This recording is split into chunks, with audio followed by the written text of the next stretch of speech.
नमस्कार।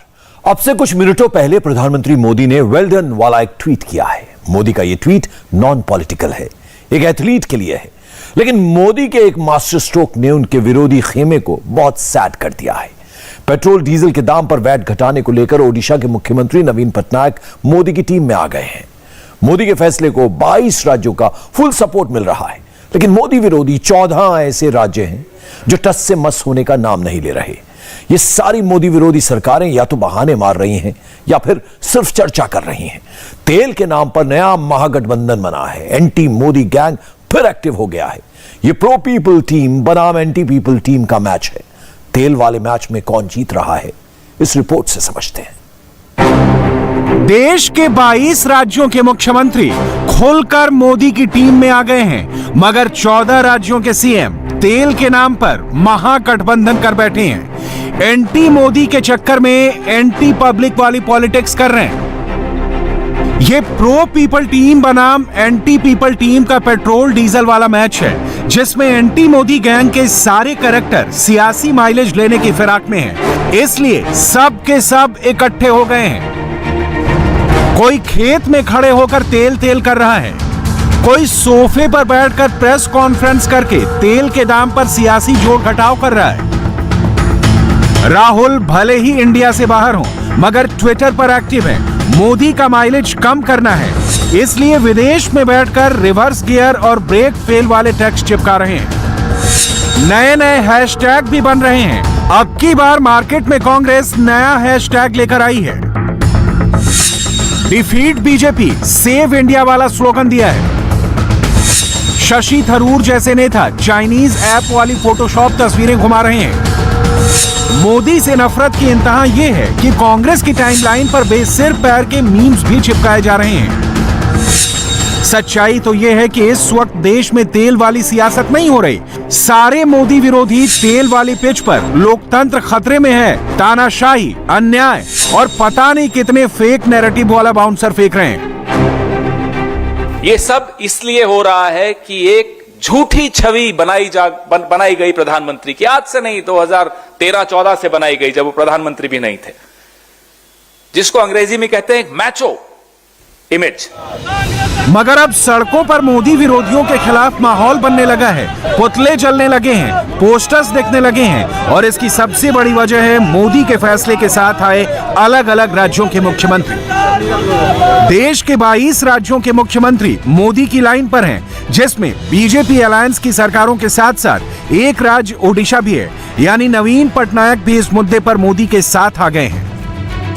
याद कीजिए, ज्यादा दिन नहीं बीते जब एक लाइन से सारे मोदी विरोधी दिन रात पेट्रोल कर रहे थे। सबकी लाइन ही यही थी, पेट्रोल डीजल को मुद्दा बनाओ, मोदी का करो घेराव। मगर जब मोदी ने विदेश से लौटते ही पेट्रोल डीजल के दाम पर बड़ा फैसला लिया, तो सबसे पहले नवीन पटनायक ने साथ दिया। ये वो नेता हैं जो मोदी के खिलाफ चुनाव में लड़ते जरूर हैं, मगर वक्त रहने पर जनता के हित में मोदी के साथ ही खड़े दिखते हैं। जबकि दूसरी टीम में वो पॉलिटिकल खिलाड़ी हैं जिनका दिन रात सोते जागते बस एक ही काम है, मोदी को कोसना और मोदी की नीतियों का विरोध करना। इसका लेटेस्ट एग्जांपल देखिए। केंद्र की तरफ से एक्साइज ड्यूटी में कटौती के बाद एनडीए शासित राज्यों ने भी वैट कम किया है। एनडीए शासित सभी 17 राज्यों में वैट कम किया गया है। ओडिशा की नवीन पटनायक सरकार ने भी पेट्रोल डीजल पर वैट कम किया है। 6 केंद्र शासित प्रदेशों में भी वैट में कटौती की गई है, लेकिन कांग्रेस शासित राज्यों में कोई कटौती नहीं हुई है। पश्चिम बंगाल की ममता बनर्जी सरकार ने भी वैट कम नहीं किया है। उत्तर प्रदेश, उत्तराखंड, मध्य प्रदेश, गुजरात, हिमाचल, हरियाणा, कर्नाटक, गोवा, बिहार, ओडिशा, असम, त्रिपुरा, मणिपुर, सिक्किम, मिजोरम, नागालैंड, मेघालय और अरुणाचल प्रदेश की सरकारों ने केंद्र की तरफ से एक्साइज ड्यूटी में कटौती के बाद वैट भी कम कर दिया है। ऐसे में लोगों को बड़ी राहत मिली है। इन राज्यों में बीजेपी और एनडीए की सरकारें हैं, लेकिन दिल्ली, पंजाब, महाराष्ट्र, छत्तीसगढ़, पश्चिम बंगाल, झारखंड, आंध्र प्रदेश, तेलंगाना और तमिलनाडु जैसे गैर बीजेपी शासित राज्यों में वैट में कोई कटौती नहीं हुई है। ऐसे में यहाँ के लोगों को सिर्फ केंद्र की तरफ से एक्साइज ड्यूटी में कटौती से ही राहत मिली है।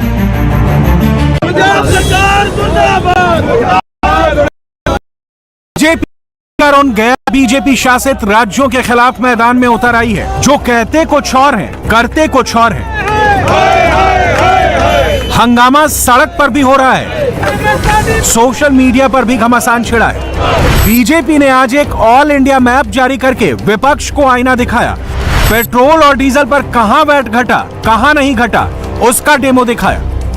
एक लाइन में कहें तो मोदी से नफरत के चक्कर में सारे मोदी विरोधी कुछ और नहीं, सिर्फ वैट पॉलिटिक्स कर रहे हैं और गैर बीजेपी शासित राज्यों की बेचारी जनता अभी भी तेल का दाम कम होने का वेट कर रही है और मोदी विरोधी पार्टियों के नेता एक से बढ़कर एक लॉजिक दे रहे हैं। हाँ, एक चीज सब में कॉमन है और वो ये कि गैर बीजेपी सरकारें अभी इस पर चर्चा ही कर रही हैं। 3 राज्यों में कांग्रेस है। आप चुनाव में जब आपको तमाचा लगता है तब आप जो चीज आपने 50 रुपए बढ़ाई होती है उसमें 5 रुपए कम कर देते हैं और फिर हमें बोलते हैं कि 3 राज्य आपके भी हैं, 27 आपके हैं, करिए। रुपए और 10 रुपए से काम चलने वाला नहीं है। खैर, ये लोग अलग हैं, हम लोग अलग हैं। हमारी पार्टी की जहां सरकारें हैं वहां चर्चा चल रही है और अपना अर्थव्यवस्था है, चर्चा हो रही है और बिल्कुल सहृदय इस पे हम विचार कर रहे हैं। शीघ्र आपको इस पे निर्णय बताया जाएगा। केंद्र सरकार ने एक्साइज ड्यूटी कम की है, हम भी इसको एग्जामिन कर रहे हैं। कुछ राज्यों से भी पता चला है कि उन्होंने भी वैट के रेट कम किए। वो कुछ पैसे कम कर रहे हैं और कह रहे हैं राज्य सरकारें कम कर दें। राज्य सरकारें तो वैसे ही अपने संसाधनों के लिए रो रही हैं। राज्य सरकारों के पास तो वैसे ही संसाधन कम है, तो ये तो ठीक नहीं है। हम इसको एग्जामिन कर रहे हैं। दिल्ली पे क्या फर्क पड़ेगा, दिल्ली क्या कर सकती है, दिल्ली में कैसा हो सकता है, उसको एग्जामिन कर रहे हैं। 5 नवंबर की रात 12 बजे यानी जब से गैर बीजेपी शासित ओडिशा में डीजल और पेट्रोल की कीमतों में कटौती शुरू हुई है, उसके बाद भी मोदी विरोधी पार्टियों की सरकारों की नींद नहीं टूटी है। उन्होंने अभी भी पेट्रोल और डीजल पर वैट नहीं घटाकर अपने राज्यों के नागरिकों पर बोझ डाल रखा है। इसका सीधा सा मतलब यह हुआ कि केंद्र पर पेट्रोल और डीजल की कीमतों को लेकर नॉन स्टॉप हमले होने के पीछे मोदी विरोधियों का मकसद सिर्फ और सिर्फ सियासी होता था और अब ये बात पब्लिक भी अच्छी तरह समझने लगी है। जहां जहां भी बीजेपी की सरकारें हैं उन्होंने अपना वैट कम करके 17 रुपए डीजल और 12 रुपए पेट्रोल का कम किया। आज मैं पंजाब की सरकार से, ये कांग्रेस सरकार से पूछना चाहता हूं भी आपने सबसे ज्यादा हल्ला गुल्ला कर रहे थे कि पेट्रोल के रेट ज्यादा हैं, पेट्रोल के रेट ज्यादा हैं। अगर आज मोदी सरकार ने रेट कम किए हैं, बाकी स्टेटों ने कम किए, तो आप क्यों नहीं कर रहे? आपका जो मुंह खोटा है, जो लोगों के सामने आ गया है, जो आप लोगों को लॉलीपॉप दे रहे हो, वो सब लोगों को नजर आ रहा है। देखिए, जो पेट्रोल के रेट सेंटर ने कम किए हैं तो स्टेट गवर्नमेंट को भी थोड़ा कम करना चाहिए, क्योंकि पब्लिक को बहुत दिनों से इंतजार कर रही है, तो अपने भी यहाँ पे होना चाहिए। तेलंगाना हुकूमत के अपील करते हैं हम कि कम करो, थोड़ा कम हुआ तो हमारा भी फायदा होता। सही बात है नहीं है। पब्लिक गैर बीजेपी शासित राज्यों पर प्रेशर बना रही है, मगर वहां की सरकारें आंख मूंद कर सोई पड़ी है। कोई इनकार कर रहा है, कोई बहाने बना रहा है और यही सिलसिला लगातार चल रहा है। ऐसा क्यों? निर्दयी कांग्रेस की जो सरकारें हैं, जो निठल्ली निकम्मी सरकारें हैं, वो लोग ऐसा ही एक साहसी कदम, ऐसा ही एक आम जनता से जुड़ा हुआ कदम, ये ठोस फैसला क्यों नहीं कर पा रही? क्या कांग्रेस पार्टी, ममता बनर्जी, अरविंद केजरीवाल, इनका मूल मंत्र यह है कि मीठा मीठा गपगप, कड़वा कड़वा थू थू? मोदी जी साल 2021 यानी इस साल 26 रुपया डीजल पर कीमतें बढ़ा दी प्रति लीटर, 10 रुपया लीटर कम करके शेखी बगार रहे हैं कि बहुत बड़ा दीपावली का तोहफा दे दिया। और बड़े मियाँ तो बड़े मियाँ, छोटे मियाँ सुभान अल्लाह, चलता करने का समय आ गया है, क्योंकि झूठ ही इनका तकिया कलाम बन गया है। दिल्ली में आज 104 रुपए पेट्रोल मिल रहा है तो यूपी के नोएडा में 95 रुपए 49 पैसे प्रति लीटर पेट्रोल मिल रहा है। यानी नोएडा वालों के मुकाबले दिल्ली के लोगों को करीब 8.5 रुपए महंगा पेट्रोल खरीदना पड़ रहा है। महाराष्ट्र के मुंबई में करीब 110 रुपए प्रति लीटर पेट्रोल बिक रहा है, लेकिन गुजरात के अहमदाबाद में पेट्रोल का रेट 95 रुपए 11 पैसे है। यानी मुंबई की तुलना में अहमदाबाद में करीब 15 रुपए सस्ता पेट्रोल मिल रहा है। महाराष्ट्र की उद्धव सरकार ने पहले तो वैट कम करने से साफ इनकार कर दिया है और ऊपर से मोदी विरोध के चक्कर में केंद्र की मोदी सरकार पर गैर बीजेपी शासित राज्यों से सौतेला रवैया अपनाने का अजीबोगरीब आरोप लगा दिया है।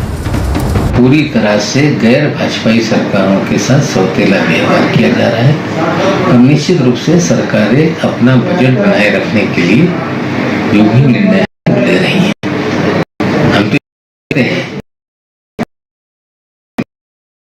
मोदी सरकार जो 22 लाख करोड़ रुपए का अभी तक टैक्स उन्होंने वसूला है, राज्यों को उनका हिस्सा समझ दे दें। असं वाटतं की हे जे काही बोलणं आहे ना, मी दुर्दैवाने असं म्हणतो की ज्यांना समजतच नाहीत अशी मंडळी या सगळ्या गोष्टी बोलतायत। पहिल्यांदा तर जीएसटीची रक्कम मिळतेच आहे, मागच्या वर्षी मिळाली, या वर्षी मिळणार आहे, ती कुठेच जात नाही। पण केंद्राने 5 रुपये टॅक्स कमी केला की ऑटोमॅटिक 7 रुपये टॅक्स कमी होतो। आमचं म्हणणं तो 10-12 रुपये करा ना। अब जरा पंजाब और हरियाणा में पेट्रोल के दाम का फर्क देखिए। पंजाब की मोहाली में पेट्रोल 106 रुपए 16 पैसे बिक रहा है, तो हरियाणा के पंचकुला में वही पेट्रोल 95 रुपए 66 पैसे मिल रहा है। बीजेपी शासित पेट्रोल करीब 10.5 रुपए सस्ता मिल रहा है। महाराष्ट्र से लेकर पंजाब, राजस्थान से लेकर छत्तीसगढ़ पेट्रोल का दाम सिर्फ बहाना दर के तर्क तो टैक्स है वो 9 रुपये के आसपास था। आज जो टैक्स है वो 27 रुपये और 32 रुपये तक के बढ़ गया है। तो पहले तो उस स्तर में ले आए। हमने तो यदि रमन सिंह या भारतीय जनता पार्टी कहे तो जितना वो वेट उन्होंने तय किया था उससे 1 पैसा हम लोगों ने वृद्धि नहीं की 3 सालों में, वही के वही है। तो एनडीए गवर्नमेंट से हम ये कहते हैं कि जो यूपीए सरकार में जितना टैक्स था, एक्साइज ड्यूटी जिसमें लगती थी, उसी स्तर पे ले आए। पेट्रोल आपके 50 और 60 रुपये में मिलेंगे, तो पहले ले आए उसको, उतना कर ले जितने यूपीए सरकार के समय था, तो निश्चित रूप से कम हो जाएगा। सेंट्रल गवर्नमेंट ने उसमें कम किया तो निश्चित रूप से राज्य सरकार के टैक्स में कमी आएगी। कांग्रेस पार्टी दोहरी जबान में बात करती है। कांग्रेस ये जवाब दे कि पहले तो वो कह रहे थे कि दाम कम होना चाहिए। देश के प्रधानमंत्री नरेंद्र मोदी जी ने एक्साइज ड्यूटी कम कर दी और राज्यों ने भी कम किया जो बीजेपी शासित राज्य हैं या सहयोगी दल शासित राज्य हैं, लेकिन कांग्रेस पार्टी के नेता इस पर खामोश हैं। वो क्यों नहीं कम कर दे रहे हैं? एक लाइन में कहें तो कुछ दिन पहले पेट्रोल और डीजल के बढ़ते दामों पर राजनीति करने वाले और मोदी पर नॉन स्टॉप अटैकिंग रहने वाले नेता, पार्टियां और उनकी सरकारें अब महाराष्ट्र, दिल्ली, पश्चिम बंगाल, केरल जैसे राज्यों में वैट पर कटौती करने से या तो कतरा रहे हैं या फिर देरी कर रहे हैं और नुकसान पब्लिक का हो रहा है। और जो सियासी पार्टियां मोदी से बदला लेने के चक्कर में तेल के नाम पर भ्रम की स्थिति पैदा कर रही हैं, वो ये नहीं समझती कि पब्लिक की नजरों में अभी भी मोदी नंबर 1 बने हुए हैं। International rating agency morning consult के लेटेस्ट डेटा में 70% की अप्रूवल रेटिंग के साथ मोदी पहले पायदान पर बने हुए हैं। इससे ये साबित होता है कि वोटर्स की नजरों में मोदी की नीतियां हिट हैं और मोदी विरोधियों की सियासी माइलेज हर बीतते दिन के साथ घट रही है। और उत्तर प्रदेश में आज फिर से जिन्ना हेडलाइन में है, क्योंकि अखिलेश अपने बयान पर कायम है। अखिलेश यादव ने अपने विरोधियों को फिर से इतिहास पढ़ने की नसीहत दी है। बीजेपी ऐसे में सवाल पूछ रही है कि देश के बंटवारे के जिम्मेदार जिन्ना से अखिलेश को इतनी मोहब्बत क्यों है। गांधी, नेहरू, पटेल से जिन्ना की तुलना करना अखिलेश की कौन सी मजबूरी है। यूपी की सियासत में जिन्ना का क्या काम, जानने के लिए ये रिपोर्ट देखिए। सरदार पटेल देश को जोड़ने वाले हैं, जिन्ना देश को तोड़ने वाले हैं। दोनों समकक्ष नहीं हो सकते। आपके बयान को बार-बार कई राजनीतिक में उसको चलाया है, कई राजनीतिक में उसको सवाल किया है। जो आपने महात्मा गांधी और जिन्ना को लेकर कहा था, उसका कॉन्टेक्स्ट क्या था? अगर आप एक बार क्यों करें कॉन्टेक्स्ट? मैं तो कहूंगा ना कि दोबारा किताबें पढ़ लें, दोबारा किताबें पढ़नी चाहिए। हिस्ट्री नहीं है ये, राजनीति का विज्ञान है। हर बात, हर बयान का बड़ा मतलब होता है। अखिलेश का जिन्ना कितने काम का है योगी समझ चुके हैं। अब वो भी जिन्ना जिन्ना कर रहे हैं। महापुरुषों का अपमान जो हो रहा है, आपने देखा होगा एक दल के नेता ने पिछले दिनों एक वक्तव्य जारी किया था, और वक्तव्य क्या जारी किया था, यानी भारत की अखंडता के प्रतीक सरदार पटेल की तुलना देश तोड़क जिन्ना से करने का कुत्सित प्रयास किया था। इस प्रकार के शर्मनाक और निंदनीय बयानों को पूरे प्रदेश को खारिज करना चाहिए। एक सरदार पटेल देश को जोड़ने वाले थे, भारत की अखंडता के प्रतीक हैं। भारत की 563 से अधिक रियासतों को भारत गणराज्य का हिस्सा बनाने का श्रेय अगर किसी एक महापुरुष को जाता है, लौह पुरुष सरदार वल्लभ भाई पटेल को जाता है। और भारत को तोड़ करके जिन्ना को अपना आदर्श मानने वाले लोग आज भी जिन्नावाद का समर्थन करते हुए जिन्ना के डायरेक्ट एक्शन को इस देश को नहीं भूलना चाहिए। जहां जिन्ना ने मुस्लिम उपद्रवियों से हिंदुओं की कत्लेआम करने के लिए कहा था, जिन्ना के इस कुत्सित कृत्यों के देश कभी विस्मृत नहीं कर सकता और उसे राष्ट्र तोड़क के रूप में ही हमेशा निंदित करेगा। लेकिन आज जिन्ना और सरदार पटेल की तुलना करने का जो प्रयास हो रहा है, हमें ऐसे तत्वों के उन मंसूबों को समझना होगा। सरदार पटेल देश को जोड़ने वाले हैं, जिन्ना देश को तोड़ने वाले हैं। दोनों समकक्ष नहीं हो सकते। सरदार पटेल राष्ट्र नायक हैं, लेकिन भाइयों बहनों, जिन्ना भारत की एकता को खंडित करने वाले हैं। जो लोग ये तुलना करने का प्रयास कर रहे हैं, हमें उनके प्रति सतर्क रहना होगा। क्लियर बात यह है कि यूपी में इलेक्शन है, जिन्ना का सीधा चुनावी कनेक्शन है। वैसे अखिलेश ने भी जिन्ना का जिक्र ऐसे ही नहीं किया। 19% मुस्लिम वोट बैंक का सवाल है। अखिलेश ने जिन्ना को पूरा गुणा गणित लगाकर याद किया। एक बार फिर सुन लेते हैं अखिलेश का वो बयान जिस पर बवाल मचा है। सरदार पटेल जी, राष्ट्रपिता महात्मा गांधी, जवाहरलाल नेहरू, जिन्ना एक ही संस्था में पढ़ करके बैरिस्टर बन करके आए थे। एक ही जगह पर पढ़ाई लिखाई की उन्होंने, वो बैरिस्टर बने, उन्होंने आजादी दिलाई। उन्हें किसी भी तरीके से अगर किसी का भी संघर्ष करना पड़ा होगा तो वो पीछे नहीं हटे। एक विचारधारा जिस पे पाबंदी लगाई, अगर किसी ने पाबंदी लगाई थी तो लौह पुरुष सरदार पटेल जी ने उस विचारधारा पे पाबंदी लगाने का काम किया। आज वही लोग जो देश को एक करने की बात कर रहे हैं, वो हमें और आपको जातियों धर्म में बांट रहे हैं। एक बात तो तय है कि जिस तरह से जिन्ना मुद्दा बना है, यूपी चुनाव तक इसका जिंदा रहना तय है। जिन्ना ही नहीं, आज योगी और अखिलेश में कई मुद्दों पर संग्राम हुआ। महंगाई पर क्या हुआ, सुन लेते हैं। आज जो महंगाई है, महंगाई देखिए कहां पहुंच गई। भारतीय जनता पार्टी ये सोचती है कि कुछ पैसे कम कर दें तो जनता उनके साथ खड़ी हो जाएगी। समाजवादियों का मानना है कि अगर ये डीजल पेट्रोल जीरो भी कर देंगे तब भी उत्तर प्रदेश की जनता इन्हें सफाया कर करके इनकी गिनती हो सकता है न जाने कहां पहुंचा दे। और चुनाव जैसे करीब आया, चुनाव जैसे ही हारे, पेट्रोल की तरफ देखने लगे, डीजल की तरफ देखने लगे। अभी सिलेंडर नजर नहीं आ रहा भारतीय जनता पार्टी को। सोचो, लाल रंग का सिलेंडर भारतीय जनता पार्टी को नजर नहीं आ रहा। महंगाई इससे पहले भी बढ़ती थी, लेकिन सरकार राहत नहीं देती थी। आपने देखा होगा दीपावली के अवसर पर प्रधानमंत्री मोदी जी ने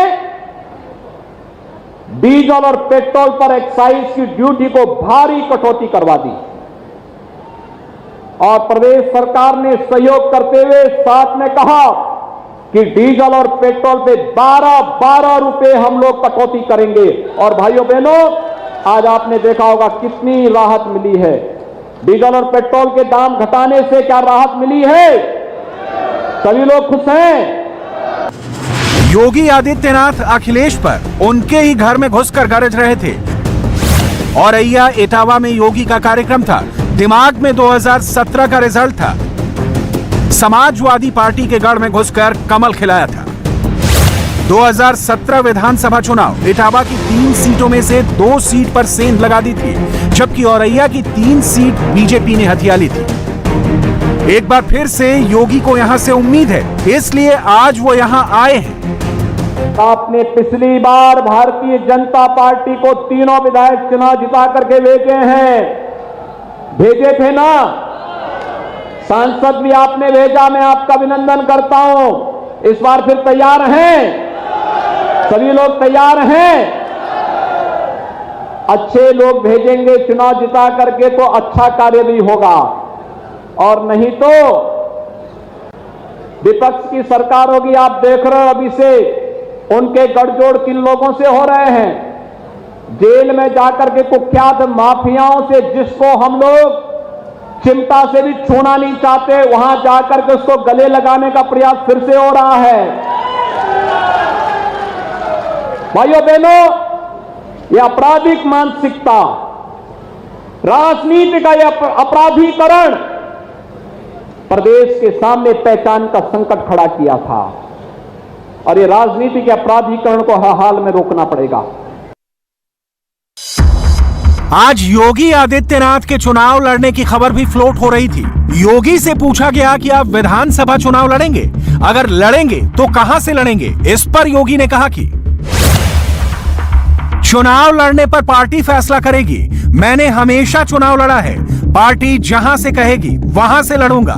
चुनाव लड़ने पर संसदीय बोर्ड फैसला करेगा, पार्टी तय करेगी किसे कहां से लड़ना है। योगी चुनाव लड़ेंगे, अखिलेश क्या करेंगे, यही सवाल अखिलेश से पूछा गया। जो जवाब आया उसे सुनकर आप समझ जाएंगे कि यूपी चुनाव में ना कोई किसी से कम है और ना ही उनके दावे। बाबा मुखर्जी जी को चुनाव नहीं लड़ना चाहिए, वो जा रहे हैं।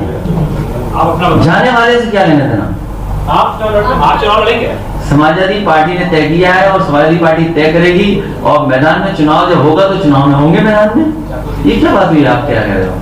लड़ेंगे कि नहीं विधानसभा चुनाव? पार्टी तय करेगी, और जब चुनाव मैदान में है तो चुनाव से पीछे कैसे हटेंगे हमको? लखनऊ में अखिलेश अटैकिंग मोड में थे तो अखिलेश के इलाके में योगी भी फुल फॉर्म में थे। योगी रिपोर्ट कार्ड लेकर आ गए, अपनी सरकार और अखिलेश सरकार का रिपोर्ट कार्ड पढ़ना शुरू किया। विकास को लेकर भी दोनों तरफ से प्रहार हुआ। सुनिए। महुला बहुत समाजवादियों का पुराना गढ़ रहा है। रंग बदलना, नाम बदलना, शिलान्यास का शिलान्यास करना, उद्घाटन का उद्घाटन करना, उसी सीरीज में एक और हो रहा है काम जो समाजवादियों का है, उसी का उद्घाटन होने जा रहा है। ये बहुत ही बेहतरीन जेल है, आरसीसी की बनी हुई है। इटावा की जेल छोटी पड़ गई थी, इसलिए बड़ी जेल बनाई गई थी। अच्छा है जेल देख करके आ रहे मुख्यमंत्री जी, अच्छा करना है। और कम से कम उन्होंने जेल बनाई होती और कुछ ना बनाते, जेल ही बना देते। वो भी समाजवादियों की बनाई हुई जेल का उद्घाटन करने जा रहे हैं, और जितना समाजवादी सरकार में स्वीकृत हुआ था उतना ही काम है। भाइयों बहनों, आपको पूछना चाहिए, इटावा तो आपके बगल में ही है, और इस बात के लिए पूछना चाहिए समाजवादी पार्टी से, कांग्रेस से भी, बहुजन समाज पार्टी से भी, कि आखिर इस प्रदेश में शासन करने का अवसर इन सभी दलों को प्राप्त हुआ। सर्वाधिक समय तक कांग्रेस पार्टी को, इसके उपरांत समाजवादी पार्टी को, उसके उपरांत बहुजन समाजवादी पार्टी को प्रदेश में शासन करने का अवसर प्राप्त हुआ था। लेकिन भाइयों बहनों, केवल मैं स्वास्थ्य की सुविधा की ही बात करूं, 2017 के पहले प्रदेश के चिकित्सालयों में लाइफ सपोर्ट एम्बुलेंस नहीं होती थी। 2017 में आपने आशीर्वाद किया, भारतीय जनता पार्टी की सरकार बनी, और हम लोगों ने हर जनपद को कहीं 5, कहीं 6, कहीं 4 लाइफ सपोर्ट एम्बुलेंस उपलब्ध करवाई है। किसी का दुर्भाग्य से एक्सीडेंट हो गया, हार्ट अटैक का दौरा पड़ा, तत्काल उच्च सेंटर में उसे ले जाना है। इस एम्बुलेंस की बड़ी उपयोगिता है, लोगों की जान बचती है और यह कार्य 2017 के बाद हो पाया, 2017 के पहले नहीं हो पाया था। वैसे तो मैदान में बीएसपी, कांग्रेस और नई नवेली आम आदमी पार्टी भी है, लेकिन असली टक्कर बीजेपी और एसपी के बीच नजर आ रही है। योगी अपनी सरकार का गुण गाते हैं, अखिलेश अपनी सरकार का। चुनाव में कोरोना मैनेजमेंट भी बड़ा मुद्दा है। अखिलेश योगी सरकार के कोरोना मैनेजमेंट का मजाक उड़ाते हैं, तो योगी अखिलेश का मजाक उड़ाने में देर नहीं करते। योगी इटावा में थे, अखिलेश डायरेक्ट टारगेट पर थे। होम आइसोलेशन में जो आपके संकट के समय में घर में बैठ करके दुबक जाए, तो चुनाव में भी उनको घर में ही दुब के रहने की आवश्यकता है, उनको घर में ही दुबका देना। जो आपके संकट में नहीं खड़ा हो सकते हैं, आपके दुख में सहभागी नहीं हो सकते, उनको वक्त आने पर उसी प्रकार से जवाब दे जाने की आवश्यकता है जैसे वे लोग आपके संकट के समय में घर तक सीमित थे, ट्विटर तक सीमित थे। उनसे कहना कि बबुआ ट्विटर ही वोट भी दे देगा। लेकिन बहुत सारे लोगों ने अपने प्रियजनों को खोया है। यूपी में चुनाव में वार पलटवार का खेल खूब चलेगा, लेकिन सवाल है कि क्या सिर्फ जुबानी बातों से वोट मिलेंगे? क्योंकि ये यूपी है जहां सबसे ज्यादा वोट जातियां डिसाइड करती हैं, जाति पर वोट बढ़ते हैं और सभी पार्टियां जाति सेट करने में जुटी हुई हैं। कोई पीछे नहीं है। आज अखिलेश यादव ने जाति जनगणना का जिक्र किया, मैसेज जहां देना था वहां दे दिया। सबसे बड़ा सवाल यह है कि जनगणना होने जा रही है। जनगणना बड़ा फैसला है सरकार का। उन जातियों को सम्मान देना, उन जातियों को हक देना, उन जातियों को बराबर खड़ा करना जिनको आजादी के बाद सम्मान न मिला हो। आपकी जो लड़ाई है और जो समाजवादी पार्टी हमेशा कहती रही है कि जाति जनगणना होनी चाहिए, पिछड़ों की भी जाति जनगणना हो, कम से कम पता लगे कौन कितनी जाति का है। नहीं तो ये भारतीय जनता पार्टी जो सत्ता में आज है वो जातियों में लड़ाई कराती रहेगी, भेदभाव करती रहेगी जातियों में। कभी किसी जाति को किसी जाति से, किसी जाति को किसी जाति से, केवल अपने स्वार्थ में। इस बार अखिलेश छोटी छोटी पार्टियों से गठबंधन कर रहे हैं, 400 सीट तक का दावा भी कर रहे हैं। उधर योगी अखिलेश के दावों की हवा निकालने में जुटे हैं। योगी जहां जाते हैं ये जरूर बताते हैं कि पिछली सरकारों में कानून व्यवस्था कैसी थी और उनकी सरकार में कानून व्यवस्था कैसी है। योगी जानते हैं कि वोट सुशासन पर मिलते हैं और उनका दावा मजबूत है। आज प्रदेश बदल रहा है, प्रदेश की छवि बदली है। पहले पेशेवर अपराधी और माफिया गरीब का, व्यापारी का, बेटियों और बहनों का जीना हराम कर देते थे। और आज आप देख रहे होंगे, अब तो पहले होड़ लगती थी इस बात को लेकर के किन माफियाओं को कौन कितना अपने गले में लगा करके इनके माध्यम से राजनीतिक रोटी सेंकी जाए। आज सबको मालूम है अगर माफिया के ऊपर बुलडोजर चल रहा है तो माफिया के शरणदाताओं के ऊपर भी जरूर चलेगा। प्रदेश में 4.5 वर्ष में एक भी दंगा नहीं हुआ और जिसने दंगा करने का प्रयास किया उसको 2 टुक बता दिया कि भैया दंगा करोगे तो इसके बाद क्या होने जा रहा है 7 पीढ़ियों का लिख के छोड़ जाइए, क्योंकि ये 7 पीढ़ियां भरते भरते थक जाएंगी लेकिन ये पूर्ति नहीं कर पाओगे।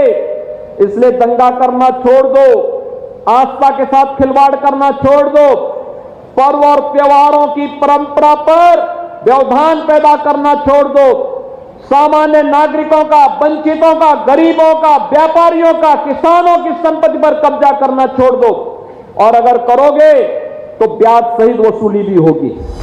अखिलेश के नए साथी ओम प्रकाश राजभर और मुख्तार अंसारी के मिलने की बात सामने आई है, जिसके बाद से ही योगी माफिया और सियासत की सांठगांठ को लेकर हमलावर हो गए। यूपी चुनाव में धर्म, जाति, विकास अगर बड़े मुद्दे हैं तो कानून व्यवस्था भी बड़ा मुद्दा है, जिसको लेकर यूपी की पब्लिक बहुत सीरियस है। अफ्रीकी देश सियरा लियोन में इस समय चीख पुकार मची हुई है। राजधानी फ्री टाउन में जबरदस्त ब्लास्ट हुआ है, जहां 90 से ज्यादा लोगों की मौत हो गई, जबकि 100 से ज्यादा लोग बुरी तरह से झुलस गए हैं। बताया जा रहा है कि एक तेल टैंकर और ट्रक की टक्कर के बाद ब्लास्ट हुआ। करीब 500 मीटर के दायरे में सब कुछ जलकर तबाह हो गया। तस्वीरें भी बेहद विचलित करने वाली हैं। आग में झुलसे लोग सड़कों पर बिना कपड़ों के चीखते चिल्लाते भागते नजर आ रहे हैं। स्थानीय लोगों का कहना है कि टैंकर में ब्लास्ट के बाद आग इतनी तेजी से फैली कि आसपास मौजूद लोगों को संभलने का मौका भी नहीं मिला। आग और धुआं 10 किलोमीटर दूर से ही दिख रहा है। राजधानी फ्री टाउन के सभी अस्पतालों में इमरजेंसी जारी कर दी गई है। Business gets burned, people get burned, vehicles Delhi से एक ऐसी खबर आई है जिसे आज सबको देखना बेहद जरूरी है। खबर पूरे परिवार से जुड़ी हुई है, हर परिवार से जुड़ी हुई है, खासकर उन लोगों से जिनके घर में मेड्स काम करने के लिए आती हैं। ऐसे लोग जो प्लेसमेंट एजेंसियों के जरिए हाउस हेल्प्स अरेंज करते हैं, हायर करते हैं, मेड्स रखते हैं, लेकिन उनकी पूरी पुलिस वेरिफिकेशन नहीं करवाई जाती। दरअसल दिल्ली में कारोबारी परिवार ने इसी तरह 2 नौकरानी अपने घर में रखी, ग्राउंड फ्लोर का कमरा रहने के लिए दिया, लेकिन इस परिवार ने मेड्स की पुलिस वेरिफिकेशन नहीं करवाई। इसका नतीजा क्या हुआ, परिवार के साथ क्या वारदात हुई, इस रिपोर्ट को देखिए और सतर्क हो जाइए, सावधान रहिए।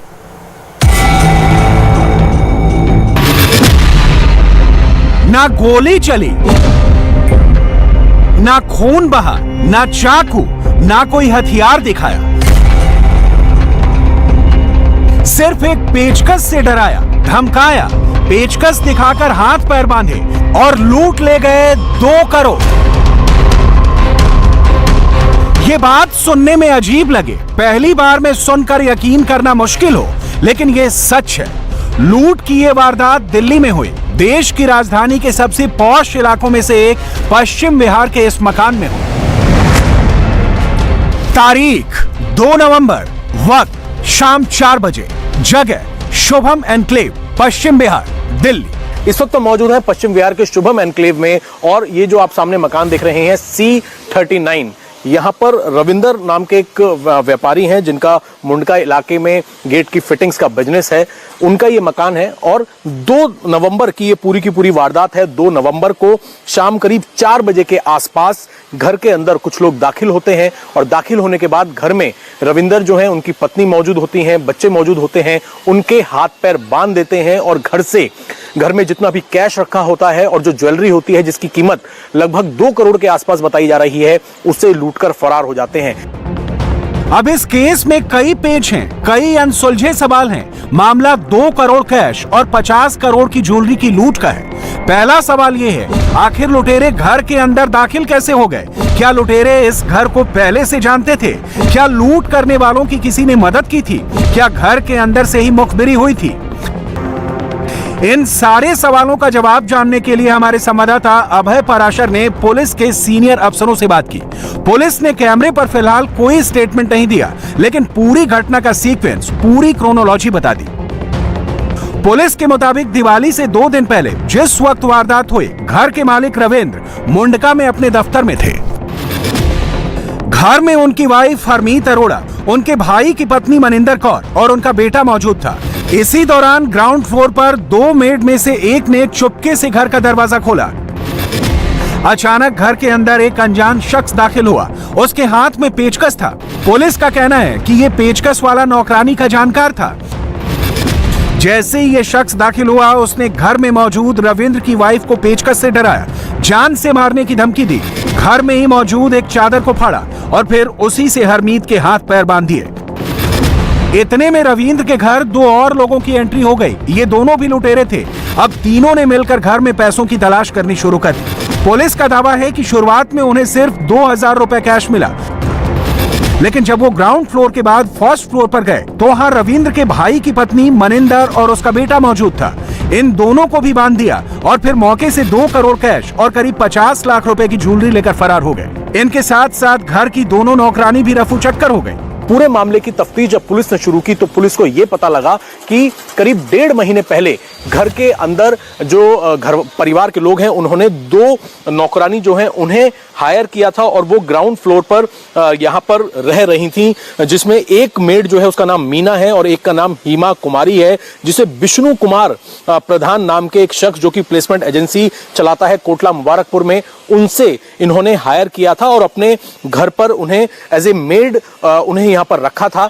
और ये जांच में बात सामने आई कि जो मेड है उसने पहले एक शख्स को जो कि बदमाश था इसी घर के अंदर एंट्री कराई शाम 4 बजे के आसपास, जब रविंदर घर पर मौजूद नहीं थे, सिर्फ उनकी पत्नी थी।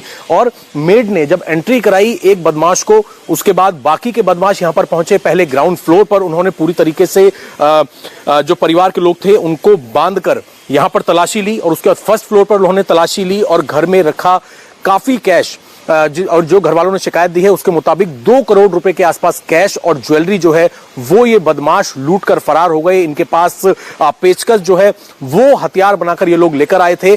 परिवार का कहना है क्योंकि फेस्टिवल था, दिवाली आने वाली थी, इसीलिए अपने एम्प्लॉइज को कुछ गिफ्ट देने के लिए परिवार ने पैसा जो है वो घर में रखा हुआ था।